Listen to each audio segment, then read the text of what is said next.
Liz, back to you. Get in on this market panel. Yeah, I want to, because Matt, Jehn's perspective is very much a perspective, at least in part, to Warren's. And Matt, you believe that it's time to be fully invested. Where? Because Mr. Buffett obviously feels that it's so much better to be in equities right now and not treasuries, where the yield is rather thin, I guess you could say. Yeah, absolutely. I mean, we definitely like equities. The yield is in the equities with the dividends. You know, to go into treasuries or perhaps even CDs with banks is financial suicide. There simply is no return. Now, I'm a bit different than Warren. I mean, we don't have the purchasing power he does. We're really focused in the United States. Going into 2015, I just felt that it was probably wise to pick up our marbles and go home. Given everything that's going on in Europe and Japan and Russia, why not focus right here where we know we have some growth, we know we have some momentum. So we're really interested in U.S. domiciled companies that have growth, perhaps consumer-driven growth, given the lower gasoline. And we're really excited about that. But absolutely, we want to be fully invested in equities.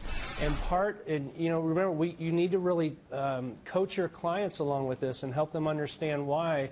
Because everyone is fearful. And when you're fearful, you're hesitant, and hesitation makes you'll make bad decisions. Yeah. So we've really been engaged with our clients, saying, hey, look, here's why we need to be here, so just hang in there. It's going to be okay. Okay, but Matt, you have a big interest in the United States, and I understand that with what's happening in the world, what's happening in Asia, in particular what's happening in Europe. By the way, as we were going on air, the European Central Bank says it cannot assume a successful conclusion of the Greek bailout review. So there are more problems. Ron, I'm just wondering how much longer the U.S. We're growing all right at the moment, not as much as we'd like, but how much longer can we carry the world on our shoulders? Well, first off, bull markets don't die of old age. They die of recessions. They die of the Fed raising rates too fast.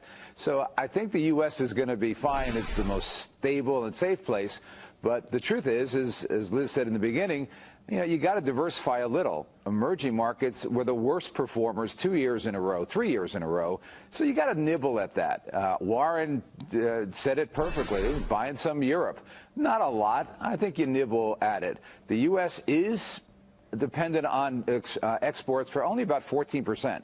So I think the U.S. is fine, but I think what you got to do is you got to buy what's low and what's got value. And the truth is, the U.S. is fairly valued. We think it's fine, mostly large cap U.S., but you got to start nibbling at the edges, and that would be emerging markets to some extent, mostly betting on the consumer in emerging markets, because that's going to double in the next 20 years. That's a mega market. But I think Europe's also, as Warren said, I think Europe's probably a place you start nibbling a little bit. Yeah, that was interesting, Ron, and I want to bring it then back to Scott Shellady, because Ron just also mentioned the consumer. Warren is making this massive bet here with a brand new Nebraska Furniture Mart in the state of Texas, in Dallas-Fort Worth. It will be the largest freestanding furniture store in the world, bigger than any IKEA. And that is both a bet early, perhaps, on great housing numbers, sales, things like that. But what do you see when you have people who are still rushing into treasuries because they're scared, which is exactly what Ron and Warren would say don't do? Well, the reason why they're rushing into treasuries, if you go take a look at a Euro-Yen screen, a Euro-Swiss screen, or your Euribor screen, and look where their rates are, look what their 5- and 10-year rates are, and suddenly that makes the U.S. look fat, number one. Number two is that last year, just because I would say buy a 10-year bond doesn't mean I'm going to hold it for 10 years and lend my money to the government for 1.7%. What if I want to have it for 6 months or 12 months? Last year, depending on what bonds you were in, they returned around over 25%, and the stock market returned about 11%. So last year, bonds were a better bet. I still think if you go look at rest of the rates around the world and relative value, being long our bonds, not only bonds, I think that the equity market will have some legs to it as well. But I like bonds because our rates compared to the rest of the world are still relatively high on this rhetoric of a rate hike. I don't think it's going to happen. This might be your time. Okay. Take advantage of it. Well, let's talk about rates. Matt, you just heard Warren Buffett say he doesn't think there's going to be a rate hike this year. Jack Welch said the same thing today. Anthony Scaramucci's been saying that for months. You think there will be a rate hike in sometime in the summer, July, August, around then. If it doesn't happen, are we in trouble? I don't know if we'll be in trouble, but gosh, I sure would like to see them stick a marker out there, perhaps 25 basis points, 50 basis points.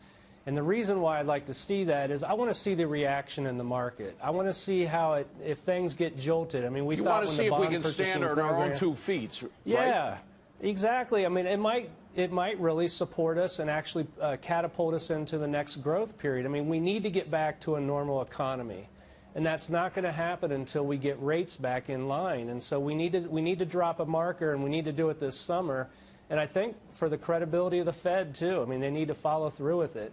If they withdraw, it could potentially cause more fear in the markets, and we could see some bad things happen. Well, and they may in fact be in a trap already. That may be one of the problems, but we shall see. Thank you, Ron Wiener, Matt Jehn, and Scott Shellady. Great group.